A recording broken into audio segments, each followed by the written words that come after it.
have yet another live stream here. Should be good. I'm just getting the camera right. This is on my phone. I am in my hotel here in Florida, where I am supporting the Uhuru 3. Maybe I can wipe the lens off a little bit. Maybe I can get a little bit of a clearer image here. Hold on. Better? Clearer image there? Well, I'm really glad to be here with all of you. We're having yet another conversation tonight, and I guess the way we'll do it is the same way we always do it, where I'll give my opening remarks about whatever it is that I want to talk about for tonight.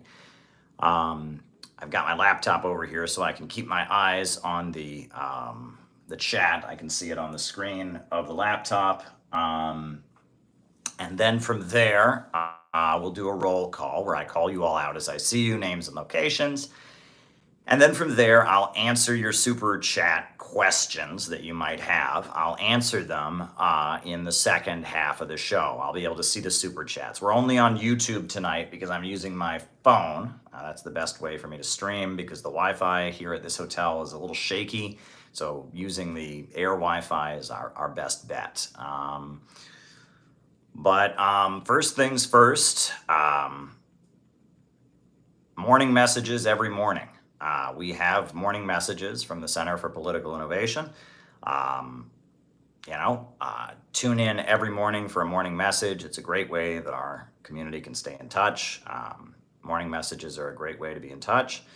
And if you are in Florida, Tuesday morning in the federal courthouse in Tampa will be the opening of the Uhuru trial. The People's Democratic Uhuru Movement, the African People's Socialist Party, goes to trial in federal court starting on Tuesday morning. They're going to start jury selection. So if you can be there, be there. I'll be there. Dr. Cornell West will be there. Jill Stein will be there. Scott Ritter will be there. Everybody seems to understand how important this case is. Well, not everybody, and we'll be getting to that later, but glad that you all are watching. So I'm going to jump into my opening remarks for tonight. If you have a roll call, or if you have a question, something you'd like me to respond to in the second half of the show, send a super chat. I've got the video, the YouTube playing right next to me, so I'll be able to read the super chats in the second half of the show.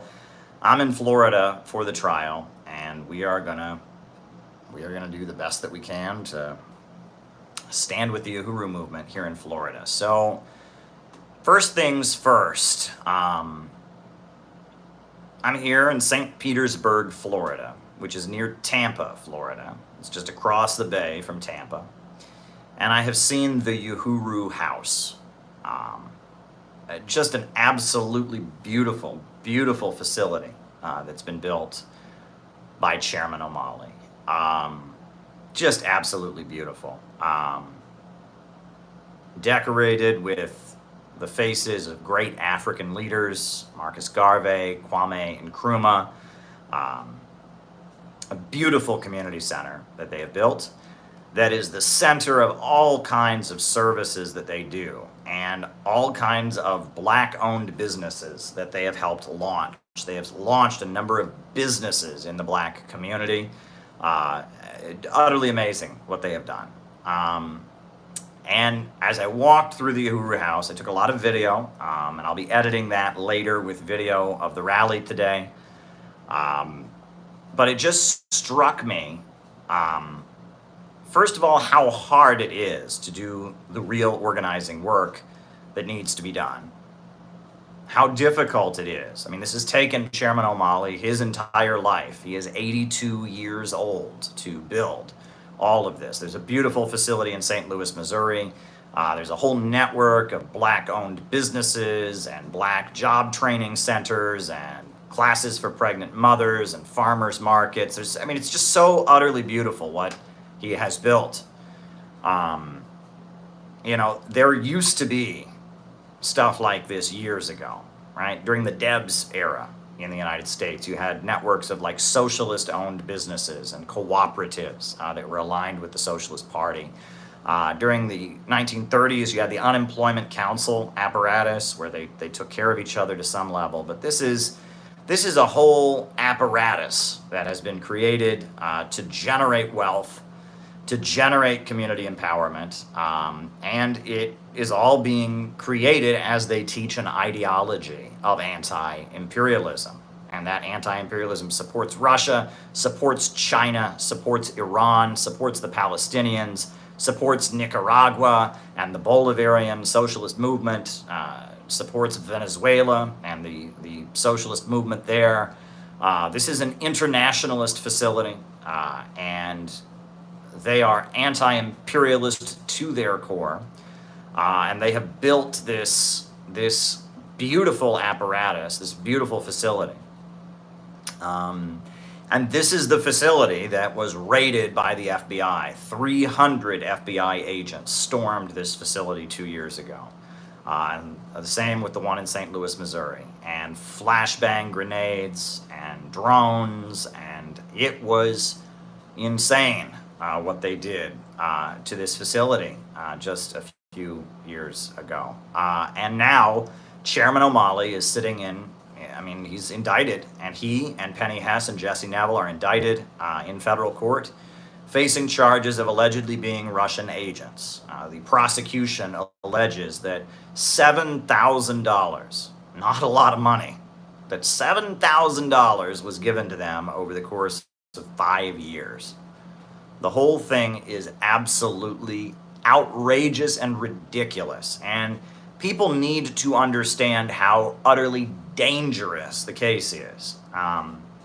If they can secure a conviction in this case, it's pretty much illegal to be an anti-imperialist activist. It is pretty much illegal to do anti-war work, to go on solidarity trips. The whole case against them is that they dared go to a conference in Russia in 2015. A couple times they went to Russia, and they spoke at conferences against globalization. And based on that, they want to send them to prison for over a decade. And for Chairman O'Malley, who is 82 years old, that would be a death sentence. He would die in prison. It's really insane what they are trying to do. And I was there with a crowd of people who get it. From a wide variety of different political organizations, many of whom I have my disagreements with, but they were all there because they get it. They understand how dangerous this case is.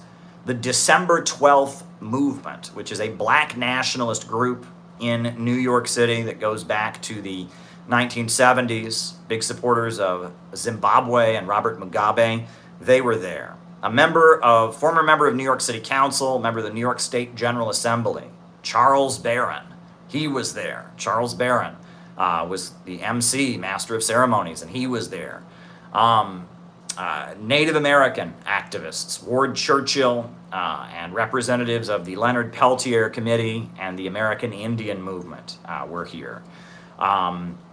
A number of different black nationalist groups, groups dedicated to freeing the Congo, etc. They were here. The Freedom Road Socialist organization was at the rally, and they came out. The Spartacist League and the Partisan Defense Committee, which is the Spartacist League's activist group that supports political prisoners, they were here. The Spartacist League, Partisan Defense Committee. Who else was here? That was it. A lot of community members who are supporters of the Uhuru movement. The Union del Barrio, can't forget them. This is a Chicano organization. Chicano Americans, they're active in California. They were there, Union del Barrio. The Young Lords, the Puerto Rican organization. They were there. I saw one person in a Party of Socialism and Liberation t-shirt. They were there. They didn't give a speech. They were not on the stage, but they were there. I saw them. It was a decent crowd that was there all afternoon in the hot sun, to hear Chairman O'Malley, to hear Penny Hess, to hear Jesse Neville, and to hear the various voices of solidarity with them as they face these serious charges, and to hear testimony about the amazing work they do in the Black community. It was a very, very powerful event. I'll be editing video together later to show you, just how beautiful this facility that they built is, and why this is so important. I'll be at the courthouse on Tuesday morning with Cornel West, with Jill Stein, with Scott Ritter. I think there's rumors Tucker Carlson might be there. And we're going to be there and we're going to support them. And it was really moving to hear Chairman O'Malley, the leader of this Black revolutionary socialist group that has built all this infrastructure in the Black community. It was really moving to hear him praise the Center for Political Innovation, not just once, but over and over and over again. Thank us for the event that we had to support them right after the raids, how we opened the stage to them at our conference and invited them to Chicago with Tara Reid and honored them in Chicago. It was great to hear him praise us for how we raised the case at the United Nations, how we raised the case with the Russian president, Vladimir Putin. It was really, really moving. And at the same time, we have to remember the Center for Political Innovation is not a huge organization. We don't have that many members. But we have done so much with what we have, and so much of what we have done has been dedicated to supporting the Uhuru movement. And I just wish there are a number of people that I wish I could fly to wherever they are, put them on a plane, drag them here, and just force them to see this. Force them to see what has been built. The beautiful community center, the beautiful Black-owned businesses, the beautiful things that have been built, number one, and show them that the fucking internet doesn't matter. And this person that you think is so cool on the internet, who talks trash and smears people, doesn't fucking matter anywhere near as much as Chairman O'Malley and the African People's Socialist Party does. And that's why they're getting boosted by the American government and the tech monopolies, and Chairman O'Malley is being railroaded to prison. And I just want to shake people, all these people who think that this internet drama and this, it doesn't matter. It doesn't fucking matter. Here's a group that has built huge buildings, basketball courts, community programs, a radio station. They're making a difference in people's lives. They are being a real revolutionary group. They're doing what a revolutionary organization should do. They have the understanding that the Black working class and the white working class are separate, and they have their own understanding. And that maybe that's not our understanding, but that's not the point. With their political line, right, which is that they talk about colonialism, the colonial mode of production, drawing from Marx and his talk of primitive accumulation. With their political line, they are doing amazing things, right? And honestly, they are doing what revolutionary groups do in countries where they actually matter, right? If you go to South Africa, the Communist Party of South Africa, the Economic Freedom Fighters of South Africa, the African National Congress, you will go to neighborhoods where they are like the Uhuru Movement, where they have community centers, where they support businesses and teach ideology at the same time that they do it. If you go to Venezuela, which I have been to Venezuela, I have been to Central Caracas, I have seen the strength of the Bolivarian socialist movement, and it is communities like this where the services that are provided and the network of organizations is there, right? I mean, and you can go outside of communism as a movement, right? Go to Lebanon and go to the areas controlled by Hezbollah, right? And you will see why Hezbollah has so much support. It's because they do the same kind of work, and they build the same kind of community centers, and they feed people, and they provide services, and they empower people to start their own businesses, and they teach ideology while they do it. When I first got off the plane in Tampa. I flew into Tampa on Friday. I took an Uber to go to my hotel. And the woman driving my Uber was an African American woman, and I made conversation. She asked me why I was in town, and I told her that I was coming in town as a journalist to report on the Uhuru case. And this random driver, not somebody I met at the rally, not somebody I met, this random driver says to me, "Oh, my mom listens to them on the radio every day." African American woman, and she remembers when she was in high school when there was police killing in the neighborhood, and the police stormed the Uhuru house and tried to blame them for the rioting that happened. And she's been hearing about the Uhuru movement for decades, and she's not involved in the work that they do, but her mom listens to them on the radio. Her mom thinks Russia is right in Ukraine based on what she's heard on the African People's Socialist Party radio station. And her mother, and she thinks they do good work for the community. She admires them. Now, that there tells you, right? This is just a random Uber driver who I happen to get in my Uber when I'm on my way to my hotel from the airport. That's how much they mean to people. Like, they are doing the work, okay? They are actually doing the work. They are feeding people. They are providing services in the community. And that is the way to win people to a revolutionary program, is by doing this kind of work, right? And it's funny because for years I've been doing communist stuff, right? I mean, from the time that I was, about 18, 19 years old, till maybe 6, 7 years ago, I was going to every rally and every protest in New York City. I was going to every communist leftist thing. And to be honest, I didn't see people from the African People's Socialist Party that much. I occasionally would see someone selling Burning Spear newspaper, but not that much. And that's good, because they're doing what I have been saying to people must be done, which is out of the movement to the masses. And instead of focusing on trying to recruit the commies, they've been actually going to the masses and actually doing educational work and providing services and feeding people and building these huge facilities. They've been doing what real revolutionary organizations do in places where real revolutionary organizations actually matter. And I just want to emphasize this to people, because I continue to deal with people that just can't understand that this isn't a form of internet entertainment.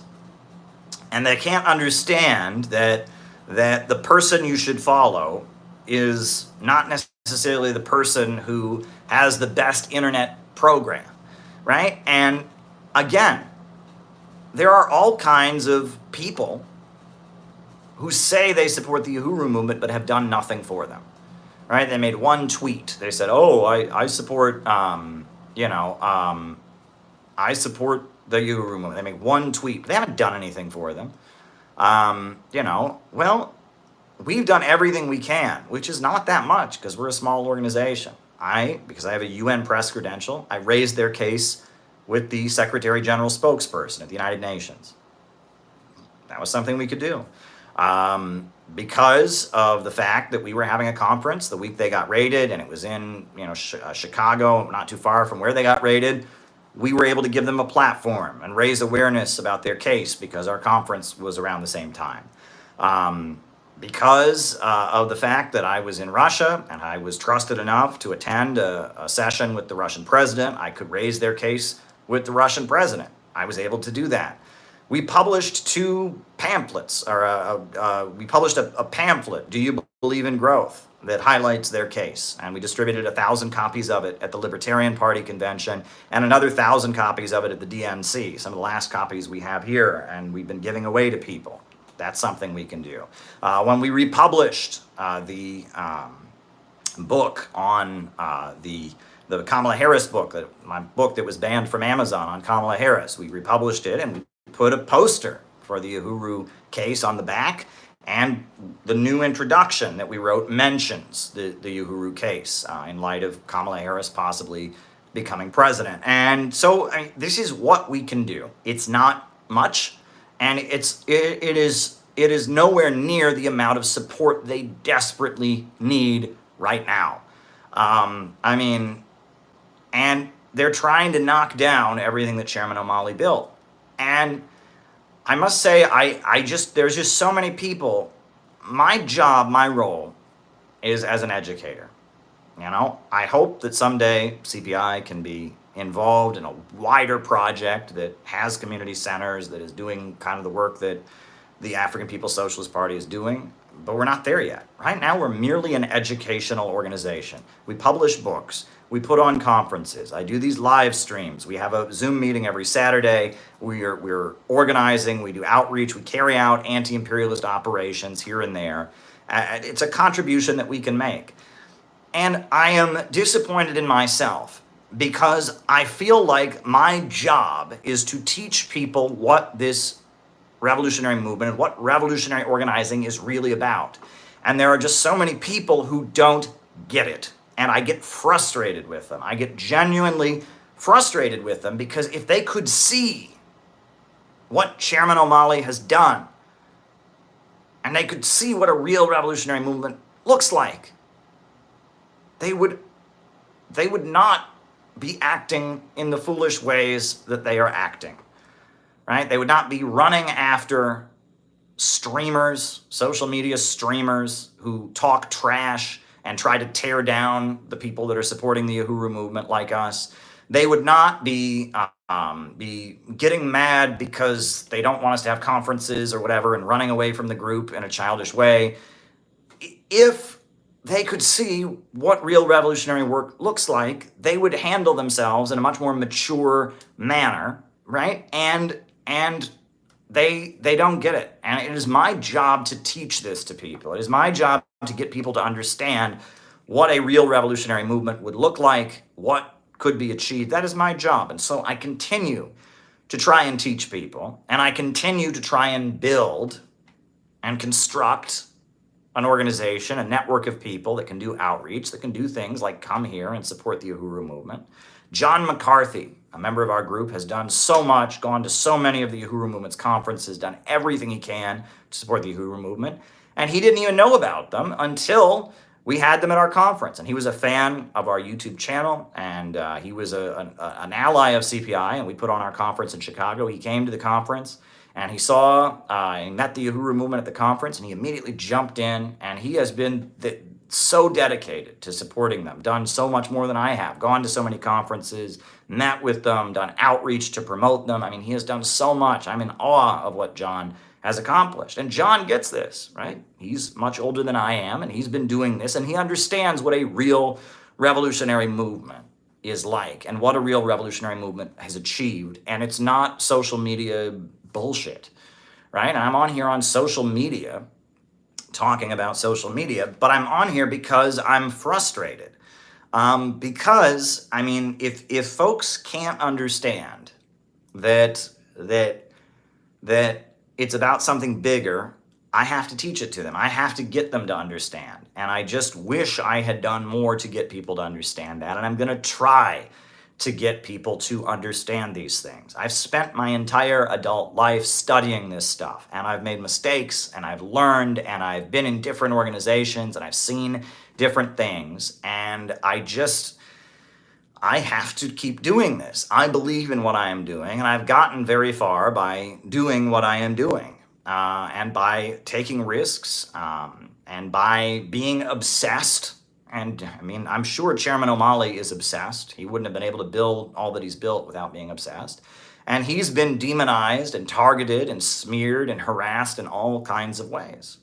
But there are hundreds of people that were here today. There's going to be hundreds of people tomorrow at their community meeting. There's going to be hundreds of people at the courthouse with them who understand how important what they're doing really is. How important it really is and why it must be supported. And I wanted to talk about that and just kind of urge people, if you want to know what a real revolutionary movement is like, look up the Uhuru movement, read about them, right? They have a different perspective than we have. They have a different political line, but with their political line, they are building a base among the population. They are doing mass work, they are doing outreach, etc. And I am in awe of them. I am in awe of what Chairman O'Malley has built, and the fact that he's an anti-imperialist, and the fact that they're trying to tear it all down with government repression, right? This merits a response from all of us. And the very same people who exist as a distraction and who are doing social media song and dance are the very same people that are not here supporting them, that haven't done anything to support the Uhuru movement. I remember when the raids against the Uhuru movement first happened, the response of all kinds of people was to say that they were a cult.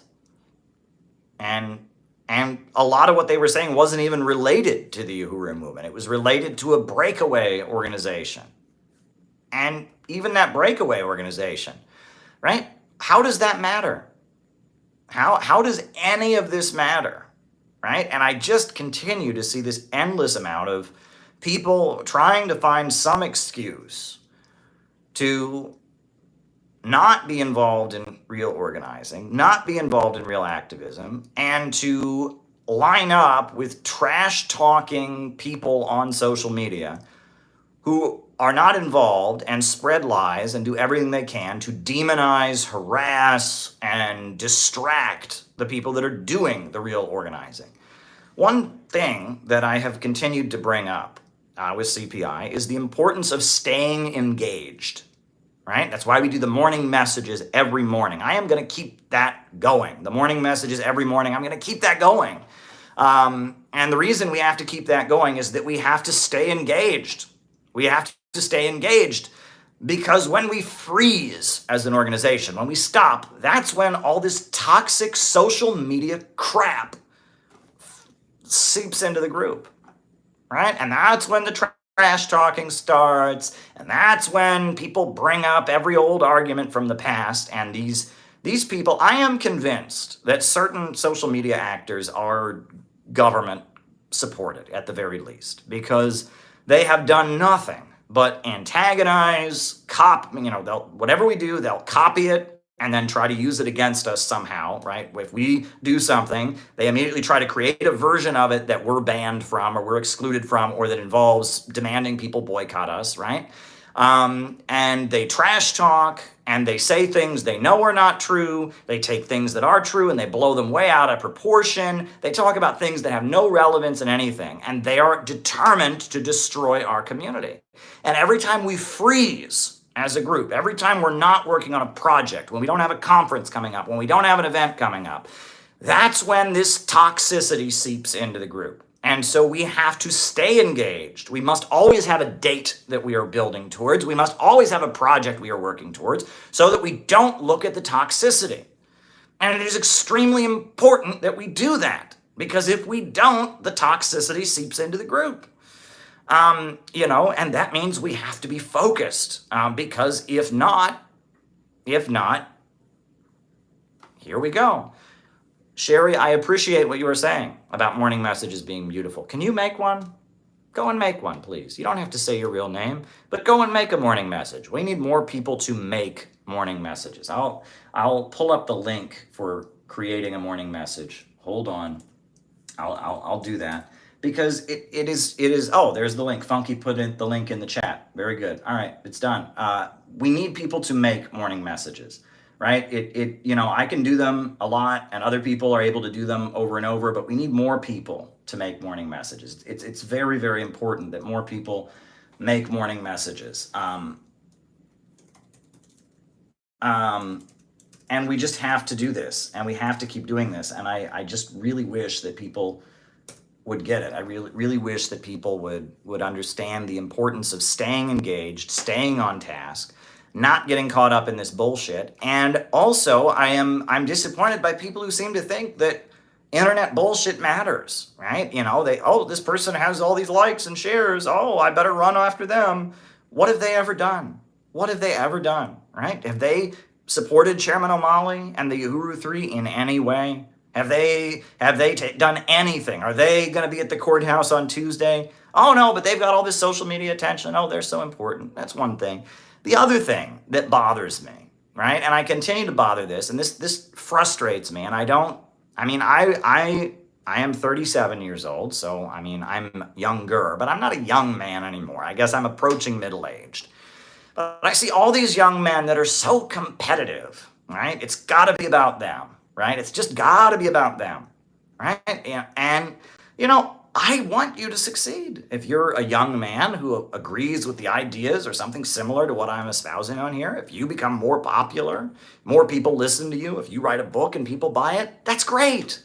But the way that you will grow is by working with other people.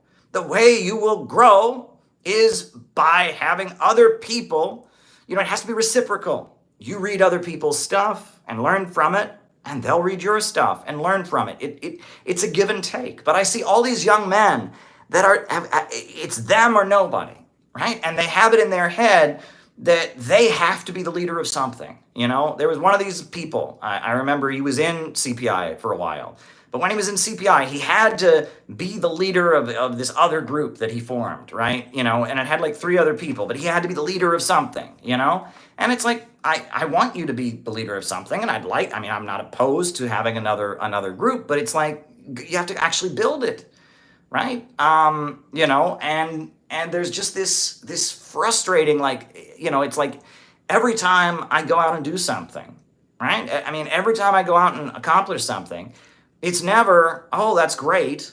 And, maybe we can start working together, and maybe CPI can work with this group, it's always got to be, oh, that Caleb, he's always doing stuff, and it turns into jealousy. And I'm not holding you back, brother. Right? I want you to succeed. But the best way to succeed is to work with other people who've succeeded. And if you want to have what I have, work with me and learn how I got it and how I got where I am. But it's always this competitive stuff, right? This attitude of like somehow they have to show the world they're better than me or something. And it's like, it's not a contest. We're all in this together. I want to see you succeed if you agree with me, and I can help you do that. But if you have the attitude that you've got to overcome me and you've got to defeat me, it's sick. It's sick. What's going on with these young men that I observe, Chairman O'Malley, the way he's gotten the way he is by working with other people, by working in an alliance with other people, by working with all kinds of people and all kinds of groups. One thing I thought was very moving about the rally today is that there were so many Christian speakers and singers, so many of them, right? And Chairman O'Malley is an atheist. Did you know this? He talks about the fact he is an atheist. He is a dialectical materialist atheist. But he understands. He understands how important that is in the Black community. And he has actually given sermons on Black Christianity and what it means, even though he is an atheist, Chairman O'Malley has, they were making jokes about it, and he was joking, and gospel singer after gospel singer got up, speaker after speaker talking about Jesus and the Bible got up, and everyone was fine with that because it's about solidarity. It's not a competition. It's not my ideas versus your ideas. It's how can we work together to accomplish something. Right? This is what a real movement is about. And this is not what various people, anyway, I could complain about that all night. And some people really don't like it when I do that. And they're probably right. But I'm not frustrated with the haters. I'm frustrated with the people that can't get it out of their heads that somehow the haters have value. That somehow, well, I can like Caleb and like them. No, you can't.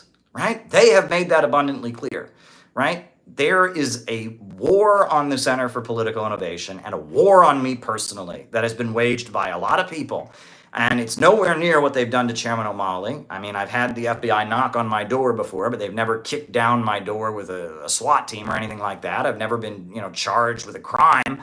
But they target real organizers and people who really get stuff done. And the government doesn't care if you just get on here and stream, right? They don't care if you just get on here and stream and talk about different things. And I just, the fact that there has been such a vicious war against our organization and that everything we do, we have to pull together, and we're constantly facing so many of these vicious attacks. So many of these vicious attacks that we've faced as an organization, psychological warfare against our members, and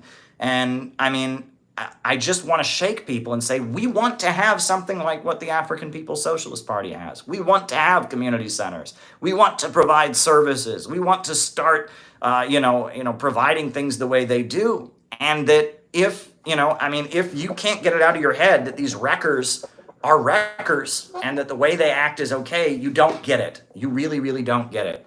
And that, it is a point that I just can't hammer home enough. Now, in terms of revolutionary organizing, right, I made this point, this analysis, and who really liked it was Rainer Shea. Rainer Shea is a brilliant young organizer out in Humboldt County, California. He's been doing anti-imperialist work a long time, and he's really learned a lot. He's learning because he takes this seriously. He's with the Humboldt Socialist Union. He's also a member of the Center for Political Innovation. We're going to be publishing one of his books as soon as we can. And Rainer Shea, he really appreciates analysis that I have developed, utilizing, kind of explaining how a revolutionary struggle develops.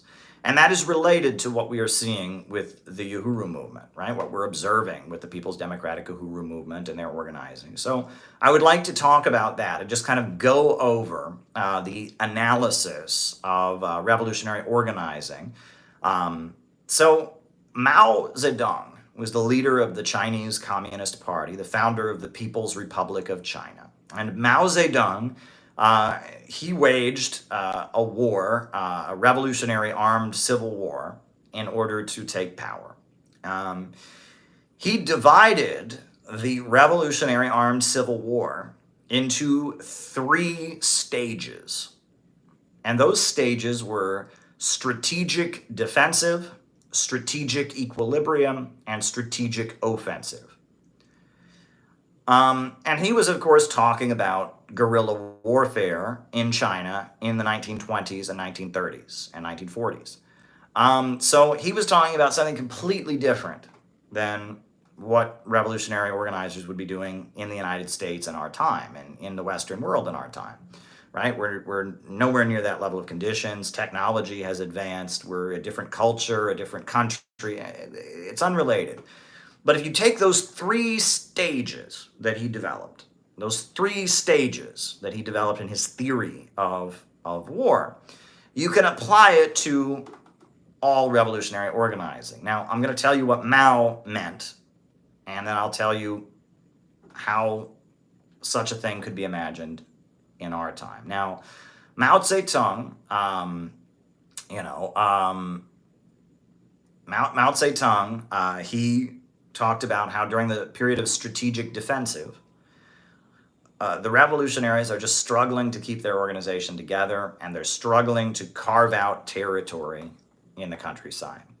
All right, they have some armed force, but they exist in the margins of society, in the rural areas, very far from the cities, and they're struggling to hold together their revolutionary army, and they're struggling to seize little pieces of territory bit by bit. That's strategic defensive. Then he talks about they reach a time where they control the majority of the countryside, where they've seized enough territory that they control the majority of the countryside.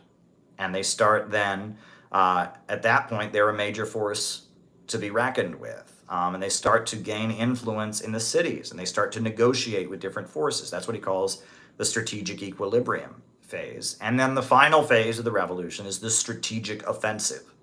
And the strategic offensive is when the huge force that the revolutionaries have built up, that has a base in the countryside and has entered an alliance with forces in the cities, moves toward becoming the government and taking power in a united front. Now, that's Mao's theory of protracted people's war, rural people's war, etc. Now, obviously, we're doing something completely different in the United States. But if you were to take that understanding and look at those 3 stages of strategic defensive, strategic equilibrium, and strategic offensive, if you were to look at those 3 stages, I think one could very easily develop an understanding of revolutionary movements in our time. I would argue that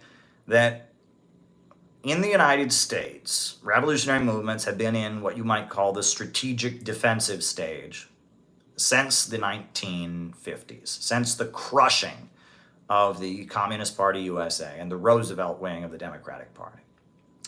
But I would argue that during the late 1930s, we were entering strategic equilibrium because the Communist Party was able to flourish so much and build up support in so many neighborhoods and have a lot of influence and in their strategic alliance with Roosevelt, etc. And at no point has the United States ever had a strategic offensive. I mean, we are not at any point have revolutionary forces in the United States been on the brink of taking power. That simply hasn't happened. But if you look at these three distinct phases of revolutionary movements, we know strategic defensive. That's the time period that we're in now, and that's the time period we've been in since the 1950s. And strategic defensive is you're just struggling to exist, and that's what revolutionary movements are doing. Chairman O'Malley, he's been very successful. He's built, the community centers and all that, but his organization, despite everything, they're struggling to exist. The government is trying to, put them in prison. They face all kinds of harassment, but in two cities, they have built up enough of a base that they have, some layer of support and such, but they're struggling to exist, right? And all the other revolutionary groups are 100 miles behind them, right? I don't know any other revolutionary group that even has anywhere near the base that they have. Right? And revolutionary groups are just struggling to exist for the most part. They're in what you can call a strategic defensive. Why is it? Is it just because we're not good at it? No, it's based on the conditions of society, right? When capitalism is in a state of boom, revolutionary movements tend to be almost non-existent. There are exceptions, and it can be in certain communities. You'll have maybe an upsurge, but for the most part, when the economy is stable and the capitalist economy is expanding, you don't have mass revolutionary movements. The 1920s were an awful time in the history of communism in the United States. Prior to World War I, there had been a mass revolutionary movement. You'd had Eugene Debs, you'd had the industrial workers of the world, you had had all kinds of revolutionary movements. There was the Green Corn Rebellion in Oklahoma against World War I. It was black and Native American and white people coming together to refuse to fight and waging armed struggle in Oklahoma. Eugene Debs, an anti-imperialist revolutionary figure who ran for office and got almost 1 million votes and was very popular. You'd had the IWW, the Industrial Workers of the World, a very powerful labor union that had a mass base of support. But then when World War I came, in the name of war production, in the name of keeping society together, they crushed the revolutionary organizations. The United States became a military dictatorship during World War I. The FBI was newly formed. It was called the BOI, the Bureau of Investigation. Mitchell Palmer was the head of the U.S. Department of Justice under the administration of Woodrow Wilson. And they threw Eugene Debs in prison for an anti-war speech. They crushed the industrial workers of the world. Thousands of people were brutally repressed. And then after World War I, right, World War I had ended, but there was mass fear of the Russian Revolution because the Soviet Union had emerged out of World War I. So you had what were called the Palmer Raids. And that was as the capitalist economy was beginning to stabilize in the aftermath of the First World War. You had thousands of immigrant communists and immigrant leftists and radicals deported from the country. They were rounded up and deported for their political beliefs. And that was, you had the crushing of the revolutionary movement. In the early 1920s, the economy of the United States started expanding again. And the Communist Party was very heavily illegal, they were trying to form a new political party aligned with the Soviet Union, with the Communist International, but it was extremely difficult. And the standard of living was rising, and the American Federation of Labor, these corrupt labor bosses, dominated the labor union movement, and they promoted racism, and there was a rise in the Ku Klux Klan and white supremacist politics. And, you know, the communists were able to organize among garment workers in New York City. They were able to gain some influence among the coal miners of West Virginia. A lot of black intellectuals in the 1920s came over to the Communist Party because they saw the Communist Party as a group that promoted anti-racism and anti-colonialism and was sympathetic to black nationalism to some degree in the 1920s. But for the most part, the early Communist Party was very marginal, and it fought viciously internally because they weren't seeing any progress. And because they weren't seeing any progress, it was not clear who was right and who was wrong. If you can't win, right? If you can't win, it's very hard to tell what tactics work and what tactics don't, right? Imagine, you get a great swimmer, a very good Olympic swimmer, and somebody who's really bad at swimming, but you tie a 10-pound weight to both of them, both of their legs, and they try to swim. Well, neither of them is going to be able to swim very well with a 10-pound weight tied to their legs, and you won't be able to tell which one's the Olympic swimmer and which one is the not good swimmer, because they both got a 10-pound weight tied to their legs, so you can't tell. And that's the problem with periods of capitalist economic boom. During the 1990s, the late 80s was an awful time to do revolutionary work in America because you had a booming economy, and the Soviet Union and global communism was falling, and you couldn't tell what the right thing to do was, right? You couldn't tell because you wouldn't have success. The bulk of the working class didn't want to hear it.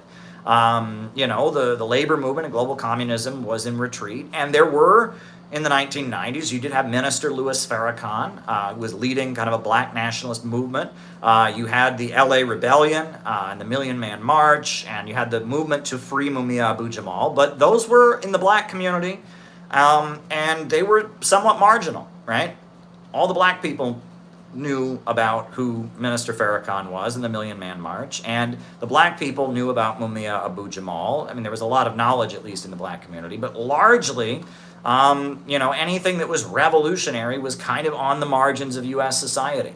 And that's the way things were in the 1990s, because the economy was booming. The Soviet Union had fallen, you had the dot-com boom, the USA was expanding into Eastern Europe, and you had an expanding market, and you didn't have a revolutionary movement. It's a lot like the 1920s. And during those times, revolutionary groups struggled to stay intact. During periods where imperialism is in ascendancy and when the capitalist economy is stabilizing, it can be very hard to keep a revolutionary movement intact. And these groups struggled to just continue to exist. Many groups just fell apart. The Communist Party lost almost everything it had. It had lost a lot during the McCarthy period, but 1992, 93, after the fall of the Soviet Union, committees of correspondence and Euro-communism came along, and the Communist Party almost completely fell apart. And there's other revolutionary groups during this period who completely got out of touch, lost a lot of their membership, and lost everything. One thing that is worth pointing out is that the fall of the Soviet Union was a key aspect of what made the 1990s such a bad time for revolutionaries. Right? Revolutionary organizations largely were declining and falling apart. The labor movement was getting weaker with NAFTA and anti-labor legislation. The labor unions were just taking punch after punch after punch, mass incarceration in the black community. And the fall of the Soviet Union had a lot to do with that. However, many of these communist groups did not support the Soviet Union. Many of them had celebrated the fall of the Soviet Union. One of the communist groups, the Revolutionary Communist Party, they'd raised the slogan, "Phony communism is dead, long live real communism." They were celebrating, phony communism is dead, now real communism will come back. But they got weaker during the 1990s. Didn't make a difference. A lot of these Trotskyite groups that were big in the labor movement, right? They celebrated the fall of the Soviet Union. They thought it was a people's uprising against Stalinism. but they declined in membership. The labor union bureaucracy that had been very anti-communist, that had worked with the CIA in Eastern Europe and places like Poland to set up anti-Soviet labor unions like Solidarność. Again, they celebrated the fall of the Soviet Union, but they got weaker, right? The fall of the Soviet Union was a loss for all revolutionary progressive movements. If you were pro-labor, pro-working class, you lost significantly during the 1990s. If you were against racism and the police state and mass incarceration, you lost during the 1990s. The rise of mass incarceration, all of that was going on, right? If you were an advocate of socialism or an opponent of U.S. wars and military interventions, you lost during the 1990s. And that shows that what the Soviet Union constituted was a material bastion of strength for all the progressive forces in the world, whether you chose to acknowledge it or not, right? You could say, oh, the Soviet Union fell, we had nothing to do with it. You could denounce the Soviet Union. But when the Soviet Union fell, if you were on the right side, you saw a significant decline. And that is an unavoidable fact. And that is something that must be pointed out. The loss of the Soviet Union was a loss for the global working class and revolutionary movements. And it resulted in the expansion of imperialism. It resulted in the economic demolition of Russia. What the Russian people went through in the 1990s was abysmal. They lost like 10% of their population. Mass deaths, homelessness, poverty, what they went through in the 1990s was an absolute disaster. Latin America was viciously looted during the 1990s, during the time of the aftermath of the fall of the Soviet Union. Bolivia and Ecuador. I visited Ecuador in the 90s. I saw the results of U.S. free trade neoliberal policies there, and I was a 12-year-old kid, and I saw it with my own eyes. Venezuela was devastated in the 1990s. So many countries around the world were looted economically. The fall of the Soviet Union was a loss for all of humanity except the imperialists, except for the big international bankers and ultra monopolies that sit at the top of the world economy. The fall of the Soviet Union was a dramatic loss because the Soviet Union was like the Uhuru house. It was a giant fortress built of resistance. It was a fortress, a bastion of resistance to imperialism that had been built, and it had been built with the sweat and blood and toil of millions of working people who brought the Bolsheviks to power, who defeated the Russian Civil War and the 15 countries that invaded, who defeated the Nazis, who built that country up from nothing into an industrial power, invented space travel, had the world's largest steel industry, electrified a whole region, wiped out illiteracy, and built a modern education system, electrification, and I mean, it was amazing what the Soviet Union achieved. The Soviet Union was a bastion of resistance to colonialism and imperialism, right? And when the Soviet Union was lost, that was a defeat for all the forces that are in contradiction with imperialism, whether they recognize it or not. It was a defeat for the labor movement in the United States. It was a defeat for the black community in the United States. It was a defeat for people that oppose war and don't want us to march toward a World War III or a police state. It was a defeat for every progressive-minded person. The fall of the Soviet Union was something that could not be avoided. The fall of the Soviet Union was the result of internal contradictions in the USSR that became intolerable in ways the Soviet Union had entrenched itself and become weakened. So it's not as if we can say that, if only the fall of the Soviet Union hadn't happened. You can't do that with history, right? That countries and the way that things develop, it's never a matter of if only this had happened. It doesn't work that way.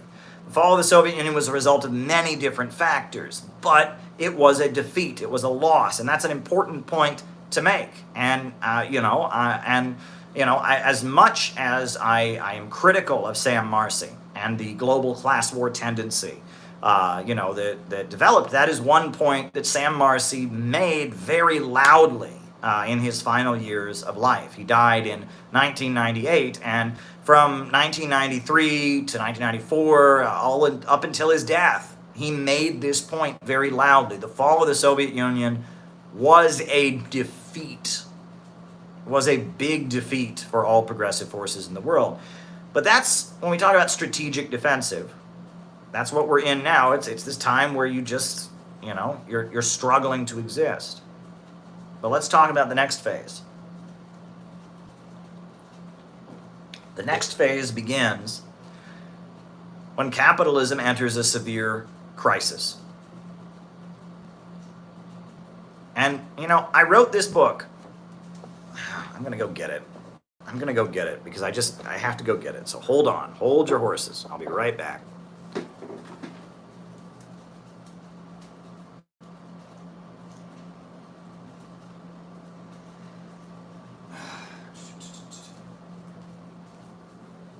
All right, this book is about to be published in Chinese. I mean, they've been spent a long time translating it. There's been a lot of adjustments to the Chinese edition. But this is my book, Where is America Going? Marxism, MAGA, and the Coming Revolution. And, this book, it's not as long as it looks because I included a very long appendix.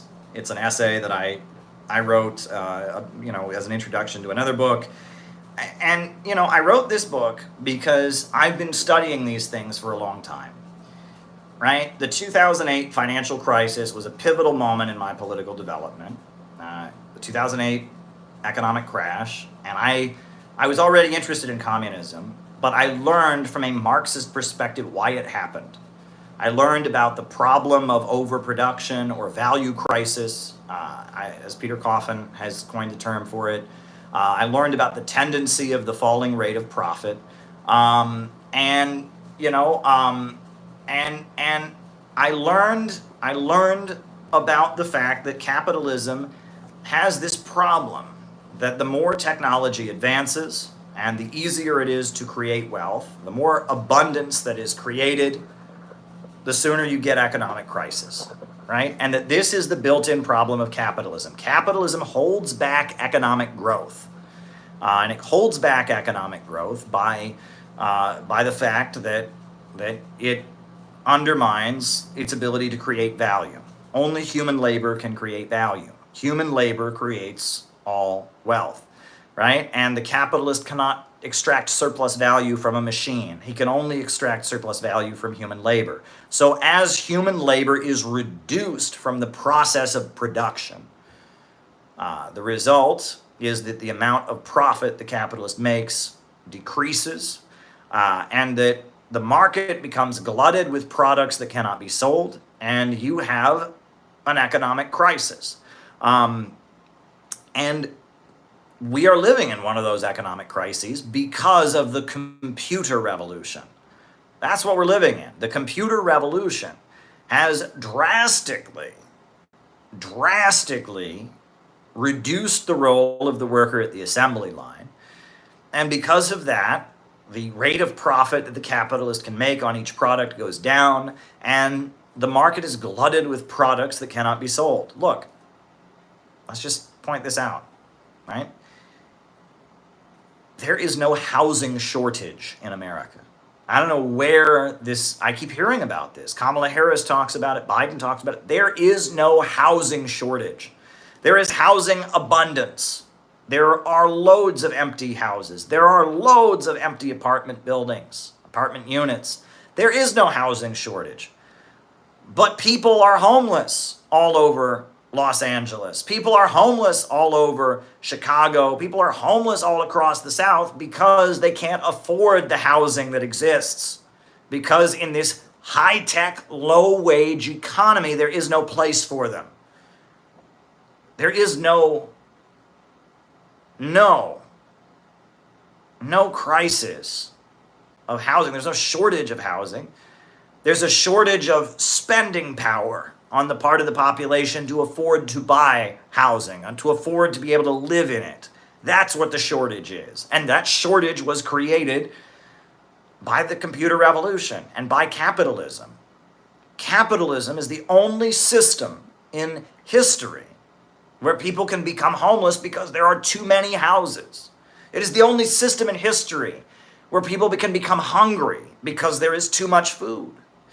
And there's many ways of explaining this. But, I talk about self-driving cars and how self-driving cars should be a great thing. But under our system, self-driving cars lead to mass unemployment because all the Uber drivers would be out of work, and all the traffic court employees, and all the traffic cops, and all the truck drivers, and everyone would be out of work. That doesn't make any sense. Why should a technological innovation that saves labor result in poverty? That's capitalism, right? Capitalism naturally creates these kinds of crises, these built-in crises of overproduction, right? The tendency of the falling rate of profit, where the amount of profit that a capitalist makes on a product goes down, the less worker that is hired. The market becoming glutted with products that cannot be sold. This is all the built-in problem of the capitalist system, okay? And this is what Marx wrote about. Marx did not spend his life writing about how there's people who work in the factory and there's people who own the factory and that's unfair. That's not what Marx's work is all about. Marx wrote about how capitalism is constantly becoming more and more efficient and productive and revolutionizing the means of production. And as a result of that, human creativity and abundance continually outstrips the narrow limits of the irrational profit system. That is what Marx spent his career writing about, and how it becomes necessary for society as a whole to take control of the means of production and organize the economy rationally so that growth is no longer restrained by the artificial limits of the capitalist system or the anarchy of production. That's what Marx spent his career writing about. And Marx's understanding was that if we could take control of the means of production, if the banks and the factories, the major industries, and the centers of economic power could become public property and not the property of a wealthy few, and not operated to maximize profits for a wealthy few, but instead operated for the benefit of society overall, then we could have a society where the limits and restraints on human growth evaporated.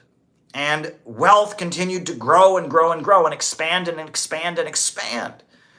And the goal would be eventually to create a society with so much wealth that the very need for a government would fade away, that social hierarchies would evaporate, that everyone would have enough, and that everyone would pretty much be equal because there's enough to go around for everybody.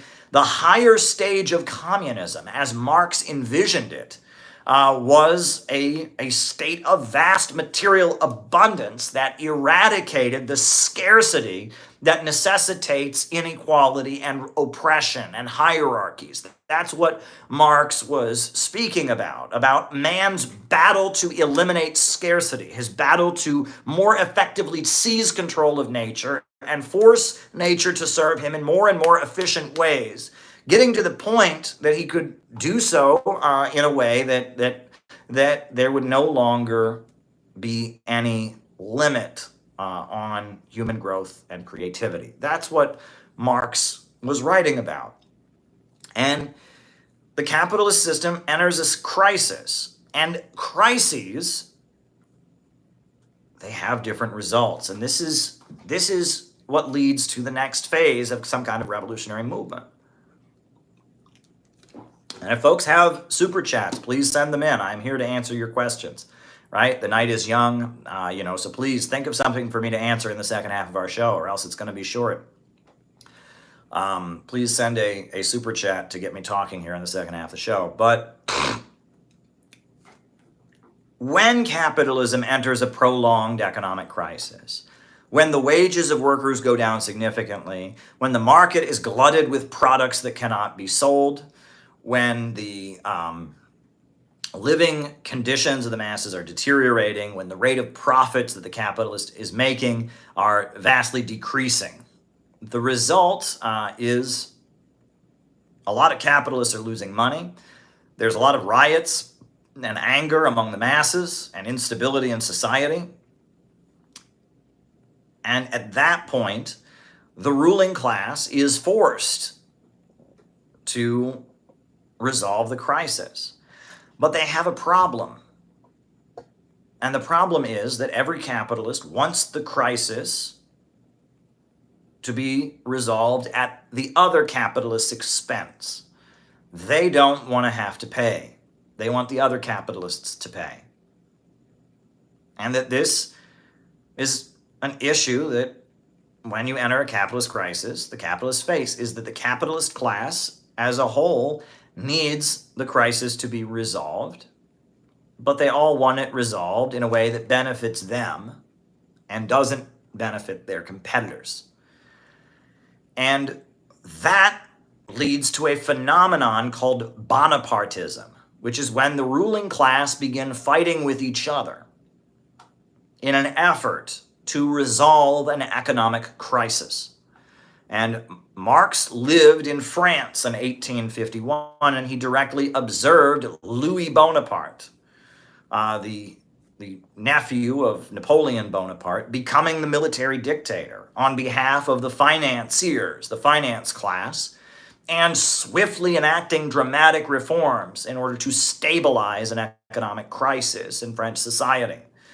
And he observed it, and he observed how Louis Bonaparte built up a group called the Society of December 10th, a gang of lumpen elements, lumpen proletarians, a mob that he mobilized to have his back in the streets while the military marched and dissolved the parliament, the National Assembly, and installed Louis Bonaparte as the new emperor of the Second French Empire.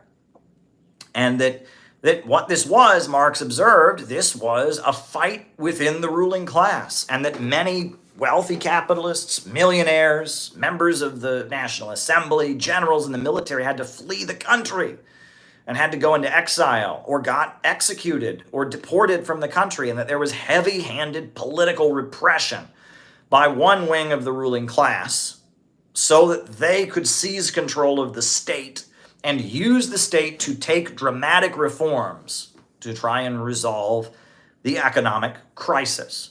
And that is what happens in a capitalist crisis, is that the capitalists begin to fight with each other. And as they fight with each other, that creates an opening for the workers. Marx also wrote in his book, Capital, about the first working class movement that ever developed in the world, which was the Chartist movement in Britain. And the Chartist movement was formed because there was a division in the ruling class between the industrial factory owners and the land-owning aristocracy, the land-owning capitalists who owned all the farmland and rented where people lived, and the industrialists who owned the textile mills and the steel plants and owned the manufacturing. And that as an economic crisis expanded, as the industrial capitalists were battling against the landowning aristocracy, and the landowning aristocracy was fighting against the industrial capitalists, that created an opening. And it was because of that opening that the first working class movement, the Chartist movement, which set up labor unions, which demanded a 12-hour workday on the job for workers, the Chartist movement was formed in Britain in the 1700s. And it was formed as the first working class movement in the world, and it was financed and funded by the land-owning capitalists. The land-owning aristocrats of Britain funded the working class, the Chartist movement, in order to push back against the power of the industrialists, the factory owners. And Marx observed this, and he wrote about this, how it was a division in the ruling class that opened the door to the creation of the first working class movement.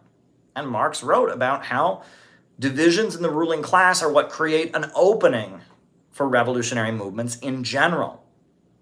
And this is what I spent this book talking about. Once you have an economic crisis in society, one section of the ruling class battles against another section. They all want the crisis resolved, but at the other guy's expense. But in order to assert their power, capitalists are forced to bring working class people into politics.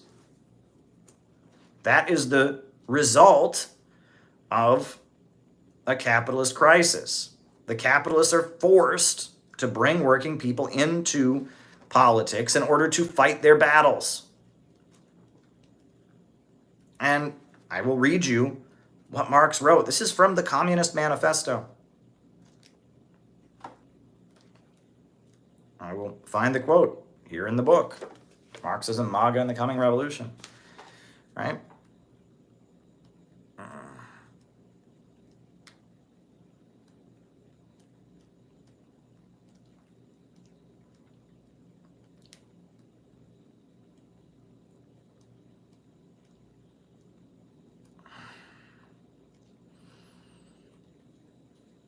Hold on. Right?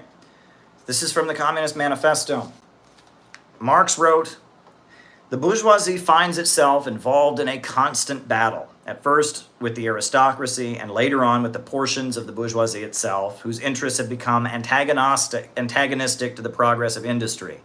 At all times, the bourgeoisie of foreign countries. In all these battles, it is compelled to appeal to the proletariat to ask for help, and thus to drag it into the political arena. The bourgeoisie itself, therefore, supplies the proletariat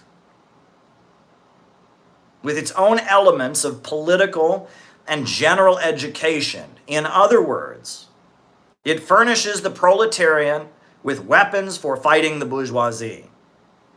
Finally, in times when the class struggle nears the decisive hour, the progress of dissolution going on within the ruling class, in fact, within the whole range of old society, assumes such a violent, glaring character that a small section of the ruling class cuts itself adrift and joins the revolutionary class, the class that holds the future in its hands, just as, therefore, in an earlier period, a section of the nobility went over to the bourgeoisie. Now a portion of the bourgeoisie goes over to the proletariat, and in particular, a portion of the bourgeois ideologists who have raised themselves to the level of comprehending theoretically the whole historical movement as a whole." Now, what Marx is describing is that revolutionary movements are part of a process. First, there's a capitalist crisis spawned by the workings of the system, the problem of overproduction, the tendency of the falling rate of profit. Then you have a fight among the capitalists. The rich and powerful begin fighting among themselves. But then, in order to fight their battles, they bring working people into the political process. And then working people awaken and get political education and form organizations and movements. And those organizations and movements begin to take on a life of their own. And pretty soon, some of the capitalists are coming over and joining the working people and their movements as they move toward taking power. And this is the theory of crisis, right? This is a big part of Marxism, and there's this theory of crisis, this understanding that capitalism enters these crises, and it's when the capitalist system enters a crisis that a revolutionary movement can really begin. When we talk about strategic equilibrium, what we are describing is a phase in which the revolutionary movement has gotten to the point that the crisis in society allows it to exist. The ruling class needs foot soldiers because it's fighting amongst itself.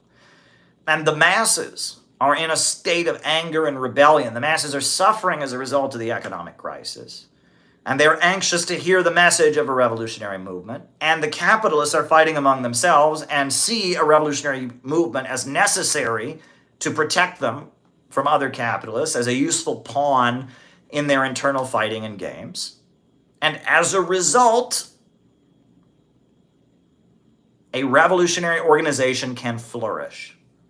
In the United States, we entered strategic equilibrium during the 1930s because the Communist Party that built labor unions, industrial unions, they aligned with Roosevelt. The USA was entering the Great Depression. The communists went out and organized unemployment councils and hunger marches, and they built unions that were not controlled by the American Federation of Labor.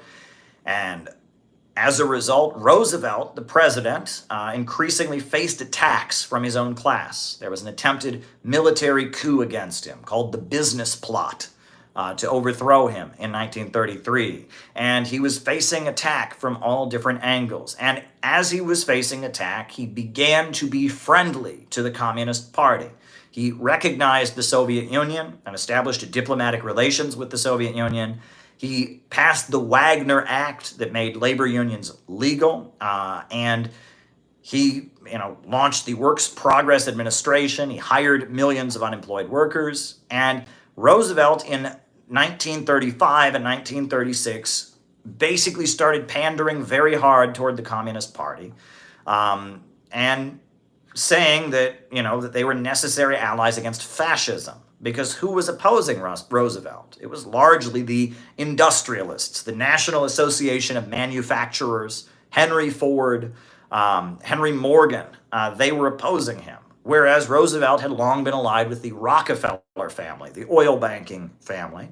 And so Roosevelt, he entered an alliance with the labor unions and with the Communist Party to protect him from the fascism of the industrialists, right? And Henry Ford went and met with Adolf Hitler and said Hitler was great. There was admiration for Mussolini. And the National Association of Manufacturers, they very much had the attitude that the USA should have a fascist government in order to hold back the revolutionary workers' movement and stimulate and stabilize the economy with militarism, with military spending and government sponsoring of industry, kind of a corporate setup, kind of like what Mussolini had done in Italy. And Roosevelt did not want to be overthrown in a military coup and killed. And he did not want fascism to take power. And there were a number of fascist groups that were in existence at this time. You had the Silver Legion of America, led by William Dudley Pelley. You had the Ku Klux Klan. You had, Father Coughlin and the Black Legion. And you had a number of fascist groups that wanted to have kind of a military dictatorship aligned with industrialists that would crush the labor unions and militarize the United States. And Roosevelt opposed it, and that forced him to enter an alliance. And during the second administration of Roosevelt, 1937, 1938, the Communist Party expanded, and it was all over Hollywood making movies, and it was all over Broadway creating plays. Lillian Hellman, the very famous playwright, and Dash Hammett, they were communists. John Steinbeck, the beloved novelist who wrote The Grapes of Wrath, he was a friend of the Communist Party. He was not a member, but he was very close to them, and he used Marxist allegories in his writing, and that many, many people in U.S. society rotated around the Communist Party because the Soviet Union was against fascism, because Roosevelt was aligned with the communists and the labor unions against fascism. We entered a period of strategic equilibrium. And in major cities in the United States, Chicago, Minneapolis, New York City, Los Angeles, San Francisco, the Communist Party had a mass base. In New York City, they had 2 city council seats. Benjamin Davis and Peter Cochoni were 2 Communist Party members who were on the New York City Council. Vito Marcantonio was a member of Congress who was originally a Republican, but he switched to the American Labor Party, which was a joint electoral coalition between the Communist Party and the Socialist Party and some other groups. And the American Labor Party elected Vito Marcantonio to the U.S. Congress. In Minnesota, there was a member of the Communist Party, or was a friend of the Communist Party, was elected to the Congress. And he was from the Farmer Labor Party or something like that. But he read the Daily Worker into the congressional record and was very close to the Communist Party. And they had a lot of influence. And one thing that Vito Marcantonio made a point of doing was he was the one who was always proposing the anti-lynching bill to oppose the lynching of black men. And it was always voted down because Roosevelt's party was the Democratic Party. And the Democratic Party was the party of Jim Crow, the Solid South that they called it. But the Communist Party they represented the anti-Jim Crow wing of the Roosevelt coalition. And Eleanor Roosevelt met with civil rights organizers. A. Philip Randolph was able to visit the White House. The Communist Party was a big part of the labor movement, and it was a big part of the Roosevelt coalition. And Roosevelt, he passed unemployment insurance and Social Security. Before he died, he even put forward a proposal for a second Bill of Rights, an economic Bill of Rights that would guarantee the right to a job, the right to housing, the right to education to everyone in the country. And that as the USA geared up to fight the Nazis, Henry Wallace was the vice president. And Henry Wallace was not a communist, but he had been in the Socialist Party. He'd been the Secretary of Agriculture under Roosevelt, and he had met Stalin, and he admired the Soviet Union. And if you read his speech, The Century to the Common Man, the Century of the Common Man, he basically was advocating an alliance between the United States and the Soviet Union permanently. And that the Roosevelt years, the late administration of Roosevelt, represented a period where communism in America was flourishing because the ruling class were fighting among themselves. Society had become unstable. The Soviet Union was a very important country internationally. The threat of fascism was on the rise. There was an economic crisis. Enough Americans were struggling economically and heard the Communist Party's message. And under those circumstances, we entered what you might call strategic equilibrium. There were communist organizations throughout all the cities. There were communist-controlled labor unions. There were communist-controlled anti-fascist groups and artist associations. Every block, every neighborhood, every block in certain neighborhoods had Communist Party organizers on it. And this is what you call strategic equilibrium, right? Now, there was no talk of coming to power, but it was a period where a revolutionary organization was able to flourish because of the economic conditions of society, and also because of the divisions in the ruling class. And that's called strategic equilibrium. Now, the final stage of a revolutionary movement is, what they call the strategic offensive. And that's the period where a revolutionary movement, is moving toward actually taking power.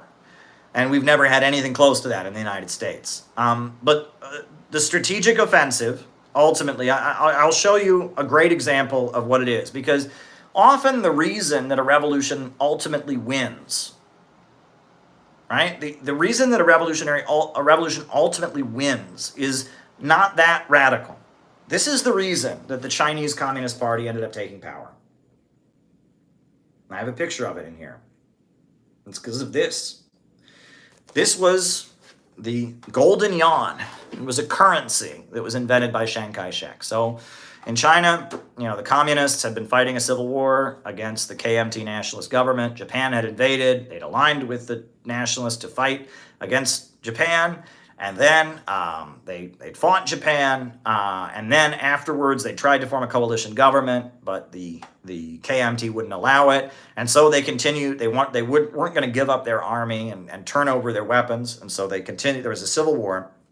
And during the civil war, what happened was Chiang Kai-shek had the great idea to confiscate all the gold of all the wealthy people in China and give them this new currency he'd invented called the golden yuan. And they made it a crime to have gold.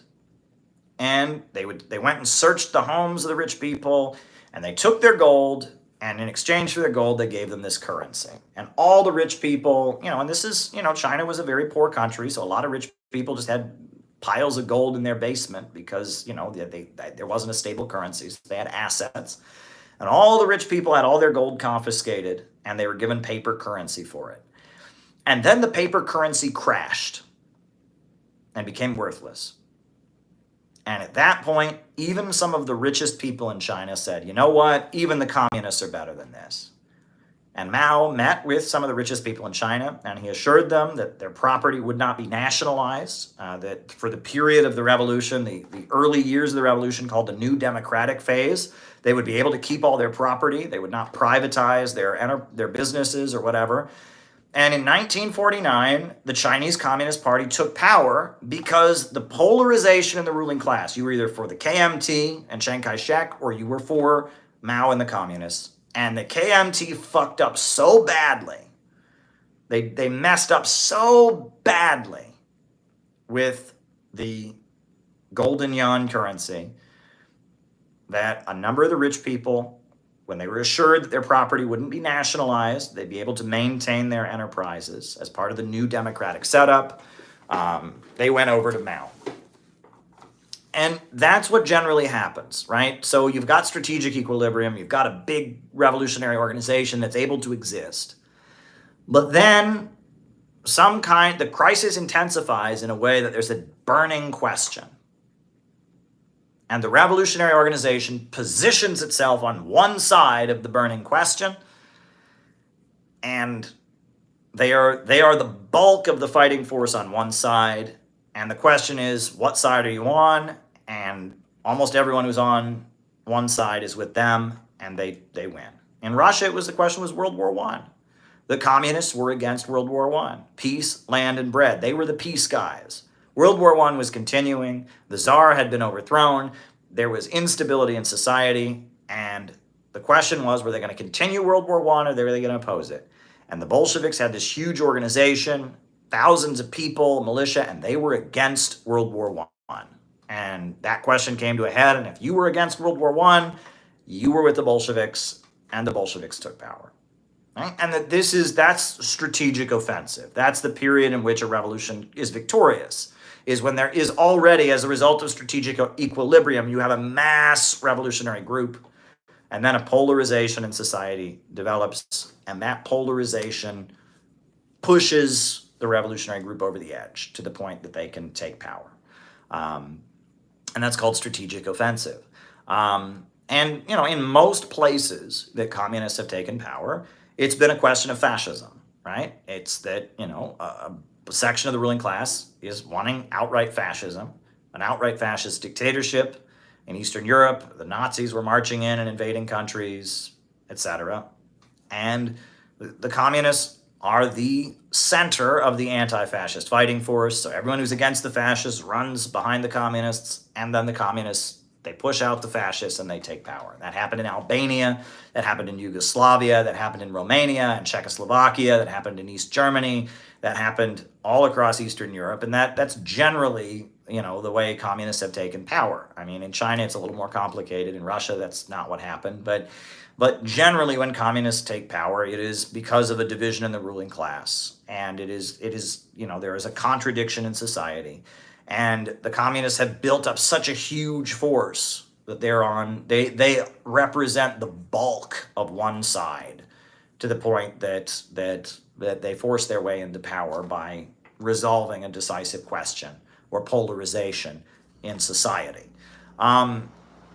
And that's how revolutions tend to happen. There tends to be these three stages, right? Now, I'm taking Mao's strategic defensive, strategic equilibrium, strategic offensive, and I'm applying it to obviously different scenarios than his rural guerrilla warfare, but I'm describing the actual process through which revolutions take place.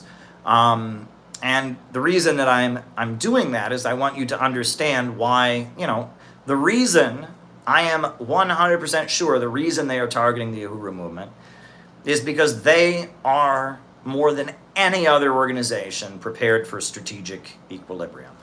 They've got the community centers. They've got the farmers markets. They've got a base among the population. In just 2 cities, they have built something like what a real revolutionary movement would be like in a period of strategic equilibrium. And that is why they're being targeted, because the ruling class knows that the clock is ticking and the economic crisis is getting worse, and the division in the ruling class between Trump and his supporters and the bulk of the ruling class that is trying to impose this kind of degrowth fascism, and the industrialists and the manufacturers that want growth, and the contradictions of capitalism are exacerbating to the point that we've got a super chat. Very good. To the point that an organization like the Uhuru movement, that represents a revolutionary force within the black community, the crisis could intensify to the point that their existence becomes something necessary, that the ruling class tolerates their existence, and the ruling class knows that the crisis is intensifying, and they fear this kind of revolutionary organization existing. And that is why they are targeting them, because they're doing the actual work. And so if you understood what real revolutionary movements are about, and if you understood,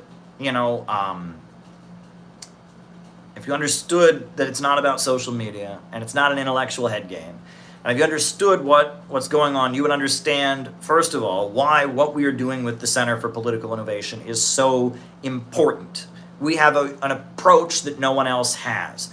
We have an understanding that is very, very unique, right? And, people in our group get it. Some people in our group really get it. They grasp it, how we are emphasizing the personal connections and the bonds of love that come out of building a revolutionary movement, where people learn to care for each other. People learn what it means to be human, to love another person, to care for another person, right? Where people learn what it's like to sacrifice and live for the sake of others. People learn what Jesus' message was really about, and what it was that Jesus was nailed to a cross for saying about how we should live for a higher purpose and live for the sake of others, and stand for truth and justice, and call out the rich and the powerful. We are doing that. We are building an organization that aims to give people that experience. And that is not something that you get by being cool on the internet. And that's not something you get by trash talking and doxing people and all this other nonsense, right? It's something that you get from building a real group and learning to carry out real operations together. And that is what we are struggling to do as an organization. And it is not easy. It is a thankless task. It is very difficult. And there are setbacks and there are hardships. But we continue because what we are doing is very valuable. And it means a lot to the people involved. It gives us meaning. I would not be alive today if it was not for the revolutionary movement that I joined when I was 15 years old. I learned to go out and do outreach, to sell newspapers, to engage with people. I was challenged. I was made aware of my own abilities and strengths. I was pushed to do things that I did not realize I was capable of doing. And I am eternally grateful for the revolutionary movement and what it gave me. And the fact that I was able to travel around the world, I was able to go to the Islamic Republic of Iran and reconnect with my Christian faith and with God. I was able to see real revolutionary movements in existence. I was able to understand the dynamics of the dying imperialist system and how anti-imperialism has evolved and adjusted since the time of the Soviet Union and the Cold War, and why the Soviet way of doing things is never coming back, to understand the toxicity of the woke left and why the woke left is not where we should be trying to recruit from, all of these things, all of these developments, I never would have had if it wasn't for a movement. I joined a movement. That is what I did. I joined a movement. I did not join an internet club. I did not find a neat YouTube channel to listen to. I joined a movement, and I am thankful for that, and I am keeping the movement that I joined, that saved my life. I am keeping that movement alive by building the Center for Political Innovation, by studying, by making allies in obscure and different places, by learning the truth. I am doing my best to do good in this world. I have learned that if you want to find happiness, there are two ways that you can do it. One, you can love others. You can find other people and connect with them in a genuine human way and truly love them and be loved by them and experience the connection of human love. And the second way that you can find happiness is to build, to construct,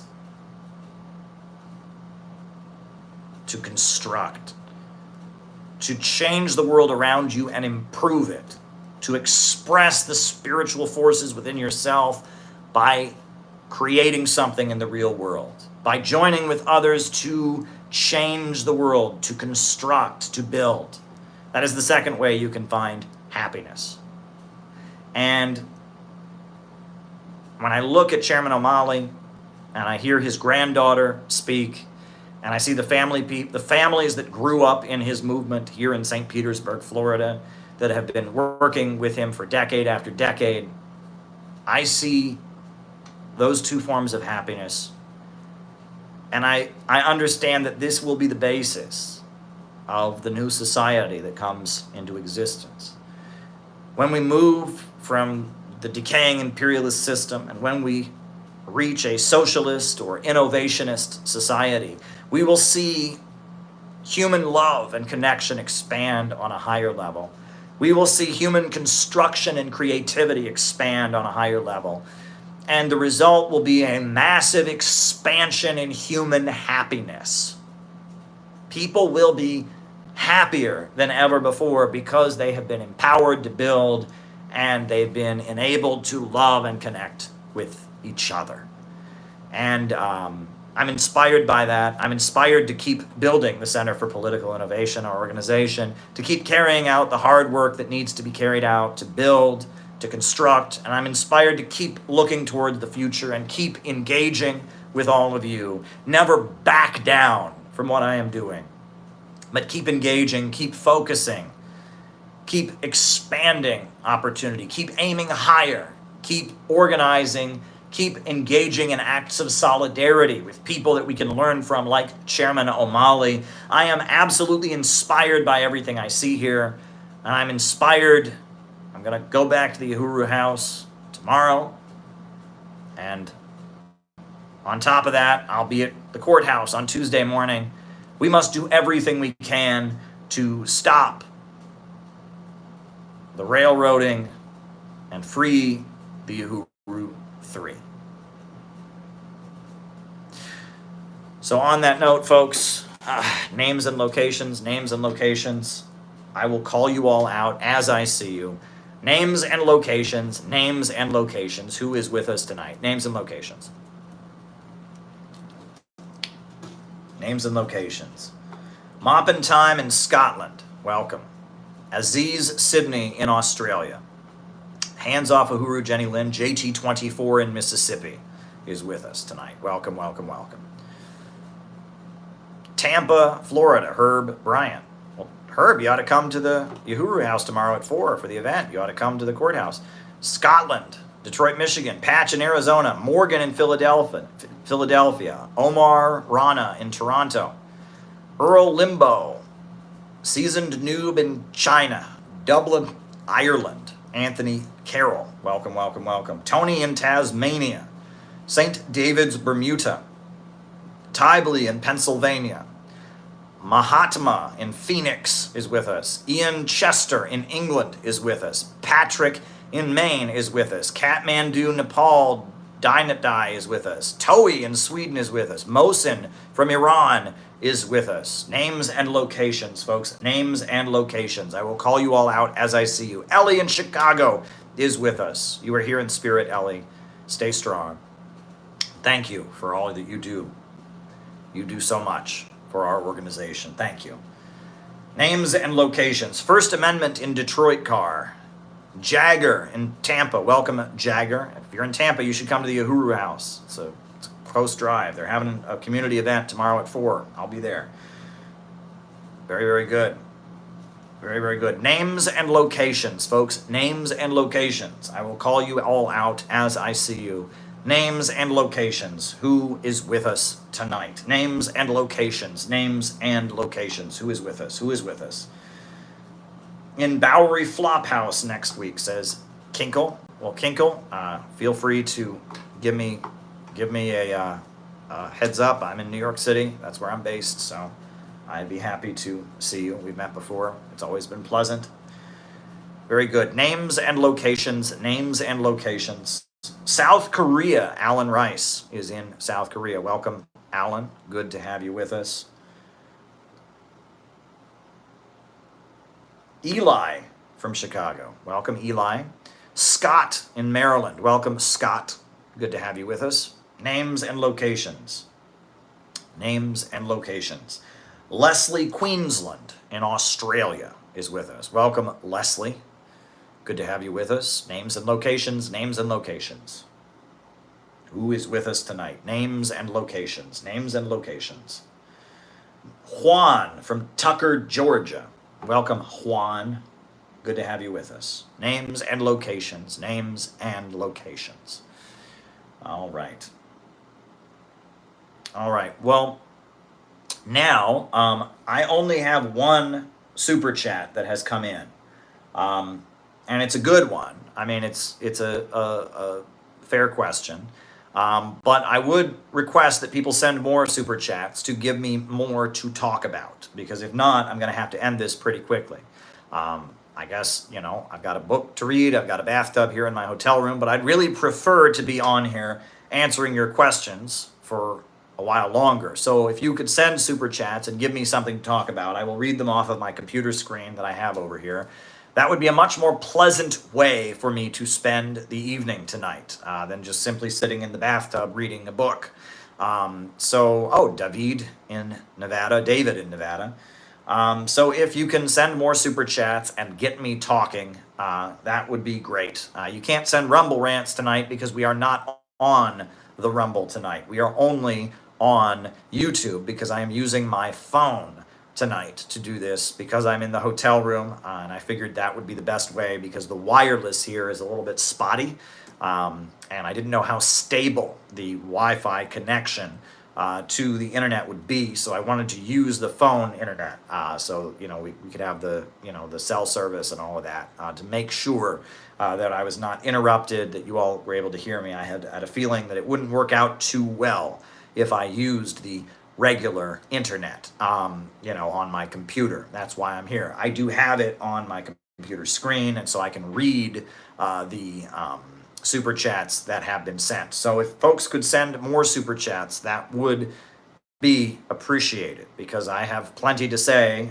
I've certainly got more words within me. So please give me something to talk about. Get me talking here in the second half of our show. That is my request. Very good. Kinkle sent another question. And there's another one. Okay, so now we got 3 super chats. So I'm going to start answering people's super chat questions now. But keep them rolling in, folks. Keep me talking. First super chat question. Hold on. First question. All right. The first question is, do you know what jury pool is like in Tampa? You mentioned the Uber driver is sympathetic to Uhuru. What do you think of that sentiment is widespread? Well, this is a federal trial, not a local trial. This is not, generally, with state crimes, if you commit the crime or are charged with a crime in a certain county, it is from that county that the jury is selected. If it is a very emotional case, or it's a case that's gotten a lot of news publicity, you can apply for a change of venue, and that happens sometimes, and you move to another part of the state in order to do your trial because it's a widely publicized thing that gets a lot of attention. This is not a state trial. This is a federal trial. Let's emphasize what makes this case so important and what needs to be understood about this case. There are many cases throughout American history where revolutionary activists are framed up for crimes they did not commit. They plant heroin on a revolutionary activist. They accuse a revolutionary activist of murder that they did not commit, right? Leonard Peltier is in federal prison for a murder that he did not commit. They say that he killed these FBI agents, but he didn't. It was friendly fire that killed the FBI agents, but they are angry. They blame the American Indian Movement for it, so they framed him up. Leonard Peltier is in federal prison for, a murder he did not commit. Mumia Abu-Jamal, right? A black revolutionary activist. He's been charged with a murder he did not commit. They accused him of killing the officer, Anthony Bevel, but is it Anthony Bevel, or was that, I forget the officer's name, but they accused him of killing this officer, and he didn't do it. This is not such a case. This is a much more dangerous situation. They have not accused the Uhuru movement of any crime. They accused the Uhuru movement of speaking in support of Russia and Ukraine, of speaking against the American government's policy of sending weapons to Ukraine. And they have alleged that because they went to two conferences in Russia in 2015, and because they have continued to speak in support of Russia, that their activism constitutes a violation of the Foreign Agent Registration Act, which is a law that was passed in 1938, and it was intended to crack down on lobbyists for the Nazis. It was very, very unenforced, and it is very, very vague.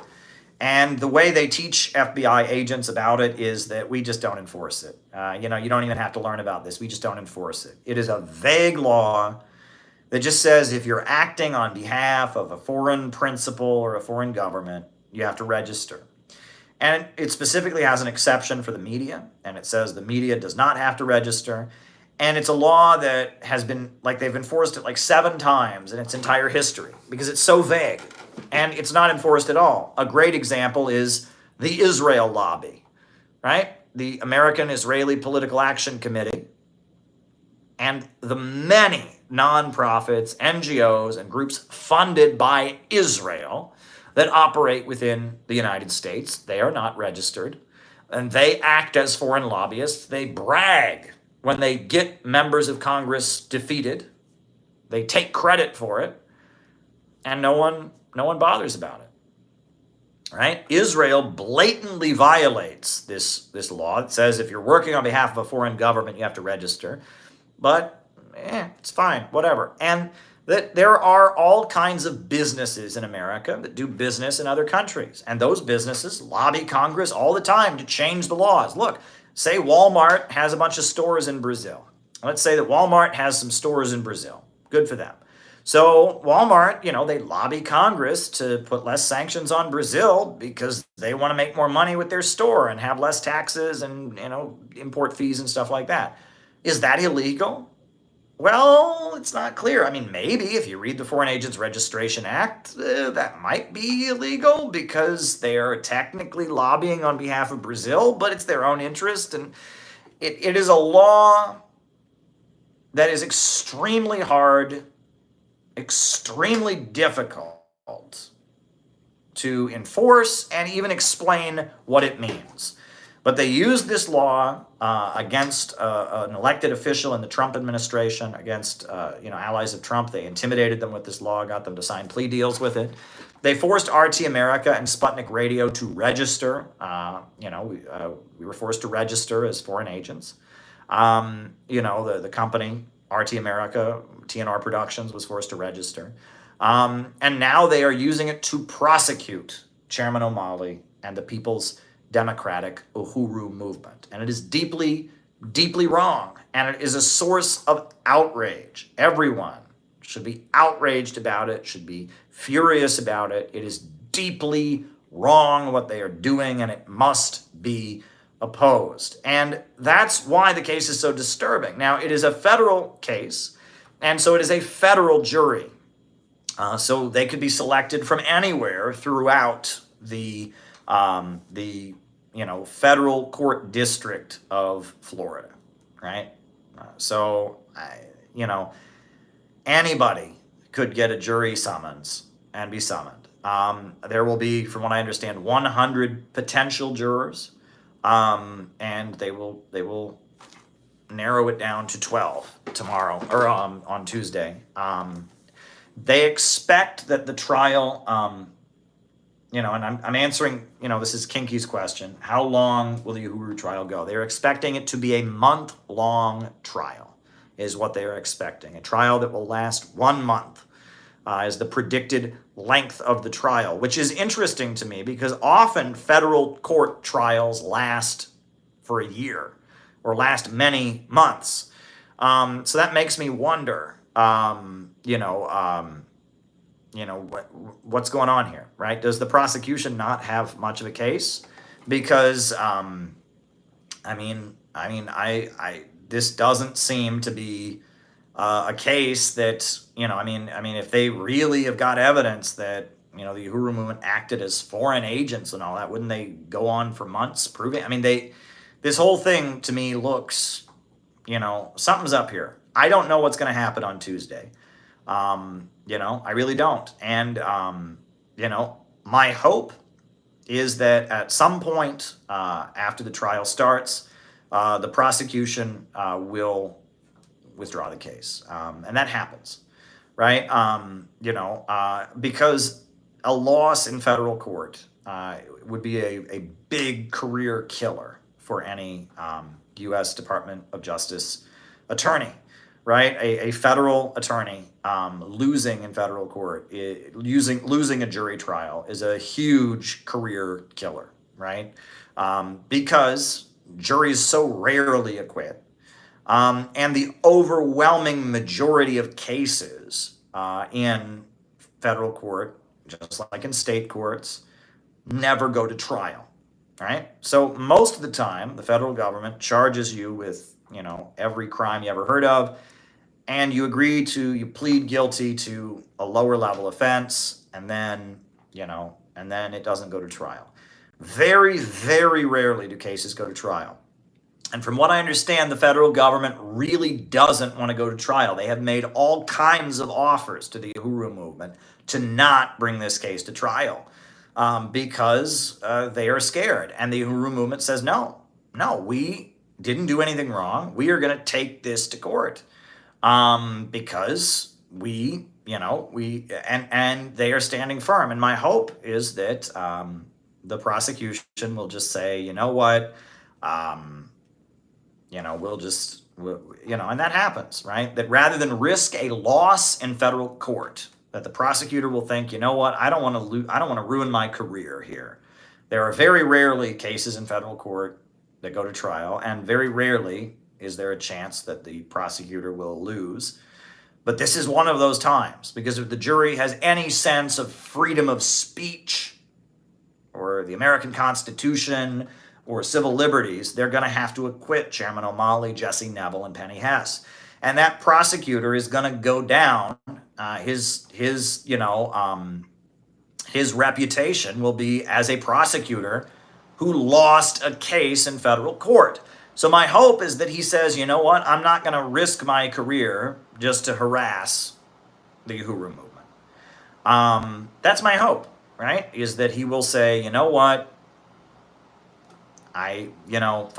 Okay. And that he will drop the case to avoid the embarrassment of losing it, because I understand they have a very good attorney from a law firm that has represented civil liberties cases before and understands how they're on trial, and that rather than risk having the jury acquit Chairman O'Malley, the federal prosecutor will just make a career decision, a smart decision as a prosecutor, and say, yeah, I'm not risking this, and drop the case. That is my hope.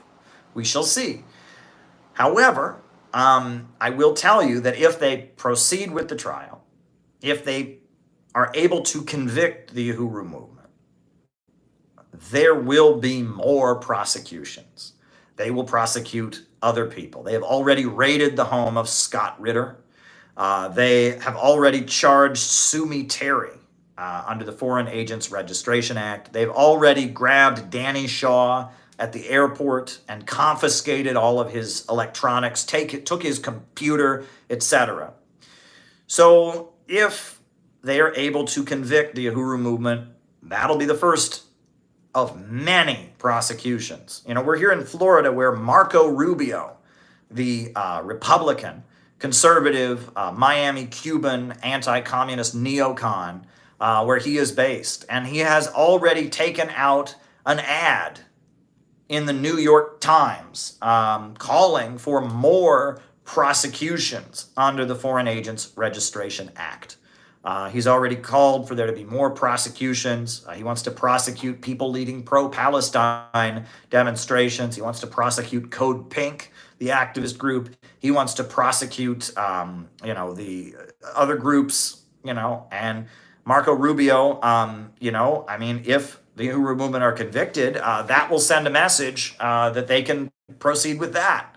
And all of the ability of Americans to speak up, to create international relationships with anti-imperialist forces, all of our ability to function as anti-imperialist organizers in America will be gone. And so there's no question about it that we need to defeat this. We need to raise this case from the heavens, and we need to defeat the prosecution of the Uhuru movement. Absolutely.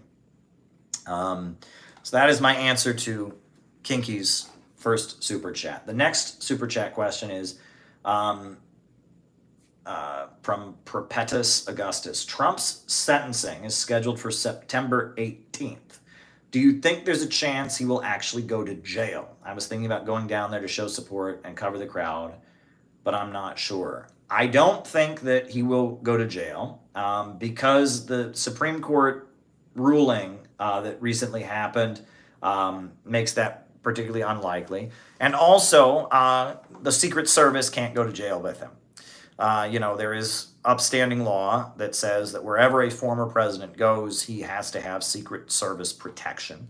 And the Secret Service isn't going to go to jail with Donald Trump. And I think that the federal government will not send, Donald Trump will be basically declared immune from prison time in his case, in the falsifying business records case.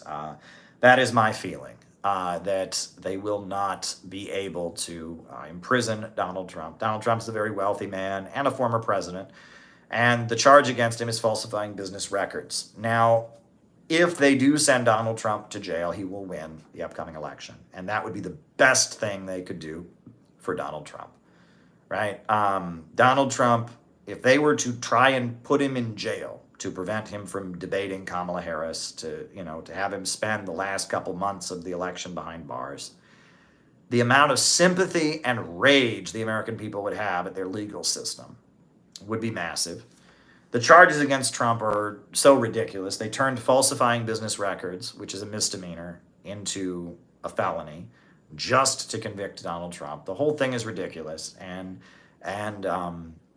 it's blatantly political. And if Donald Trump were sent to jail, the massive outpouring of support that Donald Trump would get would result in him winning the election. And they don't want that. They don't want Donald Trump to look like a victim. They don't want to feed the idea that Trump is fighting the establishment, because Americans hate the establishment. And they have they're overplaying their hand to this point. They've nominated someone no one voted for, Kamala Harris, who is incompetent. They're just so, it is the entitlement the Democratic Party has. We should win because it's a kind of entitlement I've seen before among rich people, among privileged people, among people who think we're better. We should win because we're not dirty. We should win because it's this like, we should win, we're better than everyone else, and we should just win just because, right? We should win because we follow all the rules. We should win because we are obedient, and Donald Trump says dirty things and sometimes thinks out of the box, and it is the kid who always draws perfectly within the lines, who never breaks any of the rules, who never questions anything their teacher or parent says, and bullies any kid that ever questions anything they're told. The obedient little conformist child who thinks they should just get everything by default because they follow the rules, and it makes them mad that people don't like them, and people like Donald Trump, and Donald Trump's against the establishment, and Donald Trump identifies with popular outrage against the establishment. Donald Trump is awful in a lot of ways. I'm not endorsing Trump, but I'm telling you that Trump is appealing to the better sentiments that people have, opposing the police state, opposing war. And Donald Trump winning is probably the best outcome of this election. I've given you my 3 scenarios before, and that's, Donald Trump is awful for Iran. Donald Trump is awful on Israel-Palestine. Donald Trump is not, he's done a lot of bad things, okay? So, but that doesn't change the question the issue, which is that Donald Trump is appealing to the better sentiments of people. Donald Trump is appealing to people's opposition to the establishment. And because of that, the establishment feels he's not trustworthy. And many people among the masses who are opposed to the establishment are concerned about the very things we're concerned about, the low-wage police state, World War III, degrowth, are going to be sympathetic to Trump. And Trump's campaign is leaning into those sentiments more with RFK, for example. RFK in Tulsi, the embracing of RFK in Tulsi. That's a really good sign. And I'm not trying to tell you Trump is doing this because he's a good guy. I'm telling you that the fact that Donald Trump thinks the way to effectively campaign is to embrace Tulsi and to embrace RFK, that's a really, really good sign. And that means that Trump is going in a more anti-establishment direction to embrace more anti-establishment sentiments because he thinks that is what will win him the White House. So I think that you have to pay attention to these things, and Trump winning is probably a good outcome despite everything. Kamala Harris winning is a nightmare, is an absolute nightmare. I expect that if Trump wins, they will try to amplify all the bad things about Donald Trump. And so our job will be to amplify the good things, like the Korea talks, right? That'll be important, right? All right, so then, and if anyone has any more super chats, send them along.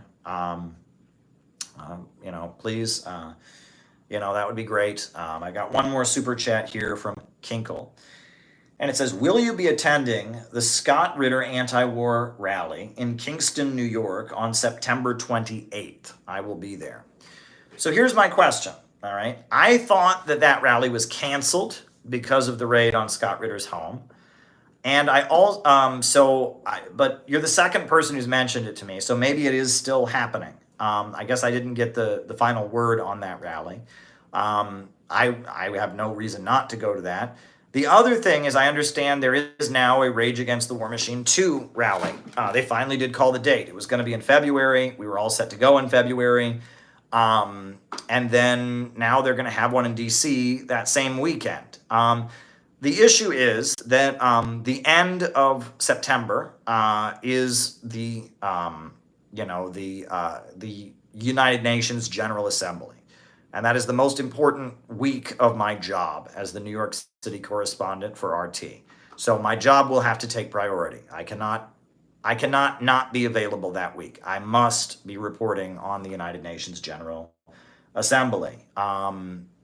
So, if my job, if the Russian delegation is still in town, I will be obligated to cover it. But if I'm able to not be working and attend that rally, I'll attend it, and I'll attend Rage Against the War Machine too. And we are listed on the website as sponsors of the rally.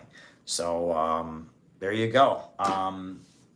I see Garland Nixon, and there's two more super chats that have come in. So first, I think they will try to jail Medhurst. What do you think? Well, my understanding is that the recent detention of Medhurst, it was like they used an anti-terrorism law to detain him, but he doesn't have a proceeding case, right? That's my understanding of the case. I support Richard Medhurst 100%. I support Danny Shaw 100%, and any other victim of repression. Whenever the state comes for somebody because they're anti-imperialist, you must support them. And all other issues don't matter. Doesn't matter, right?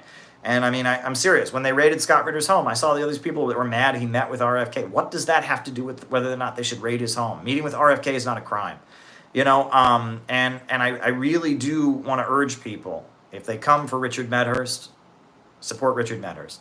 They come for Danny Shaw, support Danny Shaw.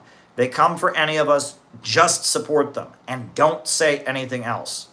That's not the time to give us your critique of their political line. That is not the time to say, and I don't agree with blah, blah, blah, blah, blah. Just support them, period, and keep your mouth shut. That's all they need at that point. If the government comes for somebody, if the government comes for them, just support them. I urge you to do that, right? And with Uhuru, right? I have political differences with them, but that doesn't matter. right? And I'm not going to get up and be like, give you a big critique of their line because it wouldn't help in any way. They're under attack by the government. We must support them. End of story, right? And that needs to be the attitude in all of these cases. It needs to be an issue of you just support them. I'm serious. And you know, another thing is that, prior to people being prosecuted, they attack their personality and they try to make them, sound like they're a no good person so that no one will support them. And they generally, there's a big social media smear campaign against anyone they target. You saw with Uhuru. They demonized Uhuru with all this stuff that has to do with a group that's not even the same organization, with this other group that there's some blah blah blah or whatever, and so that they, every time I notice with Vosh, with all these people, whenever you mention Uhuru, instead of talking about how they're not charged with any crime, they immediately bring up, oh well, aren't they blah blah blah blah blah, and that's what happens, right? And that nowadays they launch a social media hate campaign. So there you go. Now I'm seeing in the chat that Medhurst is facing the possibility of a 14-year sentence. That is terrifying, and that's under British law. That's completely terrifying. I was not aware of that. I wasn't aware of the details of the case. I knew he was detained under the law, etc. He's facing a 14-year prison sentence for his journalism, supporting Palestine. I mean, that is insanity. And I support Richard Medhurst 100%. End of story. I am on his side. They should drop the charges immediately. That is an absolutely outrageous thing that they detained him, that they are threatening him with this sentence. Absolutely outrageous. I stand with Richard Medhurst. And that's that. That's that. So not much more to it than that.